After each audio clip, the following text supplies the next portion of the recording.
It is a little before 7:30. You can see its trailer lights are on. Not bad though, not too dark. We are off to Southern Putnam, Northern Westchester for the 3 I do on the weekends. Let me just make sure. Let's put this in tow haul.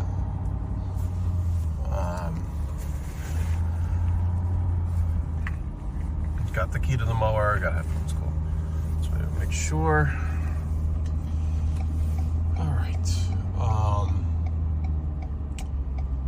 I have furniture delivery today. By noon to 3 is the window they gave me. Which means I got to get that room ready for them, so I really want to be down there, knock these lawns out kind of fast. They're going to get more of an express service today. Next week, I think I might bring the bigger blowers. I don't think any of these are on for fall cleanup. Go ahead, Betty. I don't think any of these are on for fall cleanup, so you know, they're not getting fall. As of now, they're not getting fall cleanups. But this is the time of year, and I didn't bring it with me. But this is the time of the year where I just, for everyday use, just because I throw it around, and it's almost, I beat it to death, but it does so well for me. And it's like, at this point, it's like 7 years old.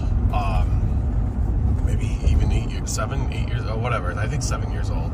But that PB 580T, you can buy it at Home Depot. Actually, I guess you can buy most Echo stuff at Home Depot, but it's just a lighter weight. It's just perfect for the everyday lawns. But now, you know, today is October 12th. Saturday, October 12th, 2024. Yeah, that doesn't, I mean, look, you could do anything with any, I believe, you know, what do they say? Every tool is a hammer, that kind of thing. So you can use the PB 580T for leaf cleanups, especially if you're a homeowner. I mean, you know, whatever. So more affordable. I think it's like $350, $380. Who knows? Probably $400 now. But if you're in this lawn care landscape fields for an extra $200, is it the 9110? Is that I already forget the model number, but the Big Echo. I have that. Guys complain about the weight. I don't think it really weighs. It's only a couple pounds more than the ones that they say are lightweight. I mean, I guess the couple pounds add up throughout the day, but I don't know. To me, it's not so much the weight as it is the overkill. If you got a little bit of grass, you know, people are going to comment, oh, you shouldn't be blowing grass in the flower beds. Of course. But you know what? Sometimes it happens. I have a shoot blocker. I use the shoot blocker. It happens. It gets in the mulch, and even at an idle, that 9010, that Big Echo, is just way too much blower, where it's just blowing the mulch to all over the place, and it's just too difficult. So, all that being said, this should be the last week, at least down here, that I use the Echo 580T. We're going to go 9010 from now on after today. And again, you know, I've got one client where the street just gets covered in leaves, and it's like, yeah, the street's, you know, it's one of those things. It's like tough, you know, like I'll blow the leaves off their side of the street onto the lawn, try and mulch them up, but it's just too it's too difficult. Looks like we got Stormville Flea Market in full effect here. We're starting here. I don't know if you guys can see this. They're setting up for the flea market. Might be the last one of the year. They don't normally go too late into the fall with these things, so could be the last one.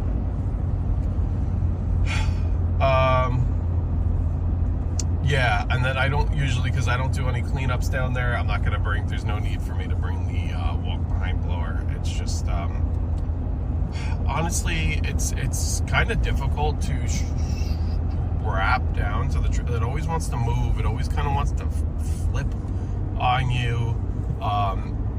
It's, you know, it's not painfully heavy. Yeah, look at all these cars. We would have no cars. I did a video about it. 216, no cars ever, except for the Stormville Flea Market. God bless this person jogging right here. Good for you, girl. Guy. Oops. So, yeah, the Billy Goat push blower I have, I think I have the PB18, which is the 18 horse. It's the biggest push blower they have that's not like a ride-on. Definitely gets the job done. One day, I'd love a windstorm. I'd take a Billy Goat, whatever. I believe that windstorm design is great. Do you guys, it's a little New York company. I think they're made in New York. Fredan. I don't know how you pronounce it. But they have a very interesting blower, in my opinion. And there's a few of these guys that came out a few years ago, quite a few years ago, actually. And there's a lot of these guys on Marketplace trying to, now that they've used it a few years, some guys have these things for a couple years and then that's it. Then they just kind of naturally, like, what are we doing here? We're gonna turn. You're definitely gonna turn. You're from Connecticut. You don't use it. There you go. Signal. Approaching a railroad crossing. So, but what I was going to say is they have a very interesting ride-on blower where it's almost like you're on a sulky. It wouldn't be my first choice by far, but the price point is really good on it, especially on the used market, because it doesn't have that Billy Goat name. It doesn't have the Skag name. It doesn't have the, who bought Billy Goat? Didn't somebody buy Billy Goat and it's now something else? Whatever. Even like, it's not really a name brand, so to speak. So there's actually one for sale for, the problem is it's just, I don't do a lot of full cleanup, so it would be worth it for me over time, but I just don't have the cash to just kind of burn on it where it makes sense. But I'm thinking maybe next year to purchase one of those. I didn't get it last year. So it's kind of interesting. Been doing this like officially for a few years now. It's not a diesel purr. Been doing this for a few years now, and I haven't really gotten a ton of full cleanups. Now, I'm sorry, I know it's because of my price. It's a little bit higher than, what I'm sure they can get, a couple of, just call them migrants to do. But it is what it is, and it's, at the end of the day, it's a couple of visits. It's really not much more than your monthly mowing bill. It's a little bit more, but they see that big, so like, people are so funny, you see your like leaf cleanup, your lawn maintenance breaks. Let's just say it's $100. Totally fine with that. let's just say it's 4 weeks out of the month, $400 a month. Plus tax is like $440. Okay, now let's say I tell you your leaf cleanup, same property, is going to be $600. Oh, no. It's more work than cutting the lawn. And it's only for 1 month. So you're totally fine with paying $400 a month, $440 with tax, for, I don't know, how many months is that? 8 months of the year? 6, 7, 8 months of the year? But you're not okay with a one-time $600 cleanup. And I include, that $600 includes spring. Granted, there is a little clause in there. There's 2 clauses. It includes spring with these exceptions. Number 1, I am not cleaning up, storm damage is extra. You have trees come down and it's just like, okay, maybe you got the big trunk of the tree removed. But, I'm not cleaning up like a million branches from down trees and stuff like that. Branches here and there, absolutely. But not dealing with storm damage. I will deal with it. It's just extra. And it does require 20-25 commitment for long hair, for routine long hair. Now I'll happily do the full cleanup for you for $600, but you're just not getting that, like, quote unquote free or included spring cleanup if you're not gonna commit to the next season. And you're not, that's kind of how I get, not how I get people per se, but that, it's a benefit. It's a perk.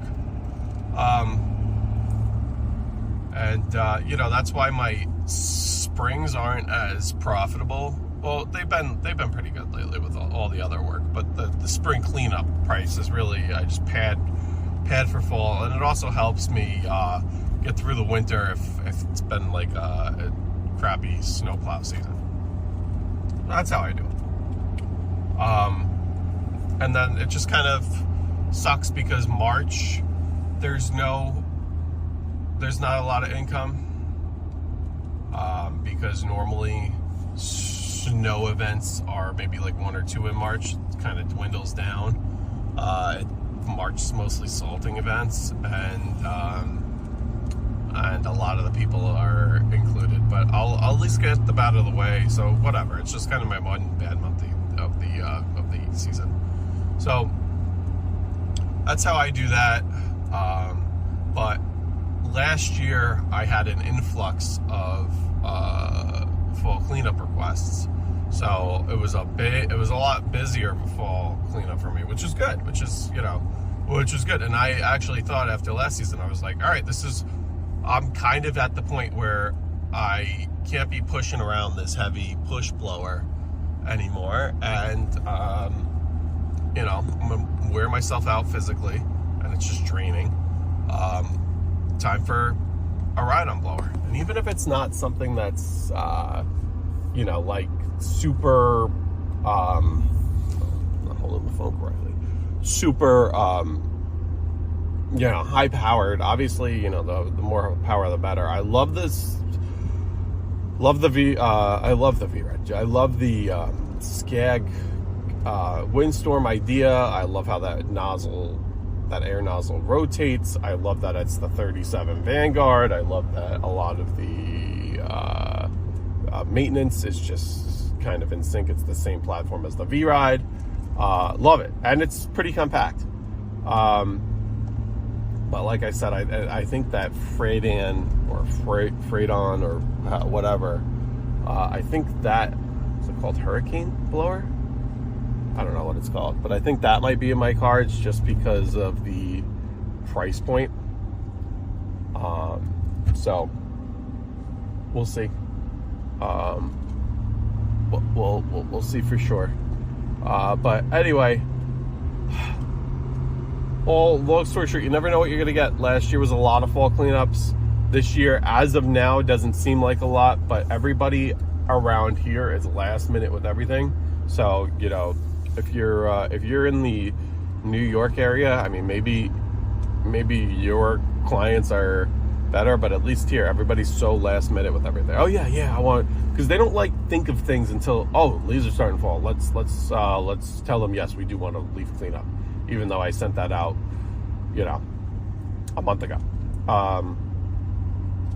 But you know, you can see, I don't know if you can see, they're all over the road here.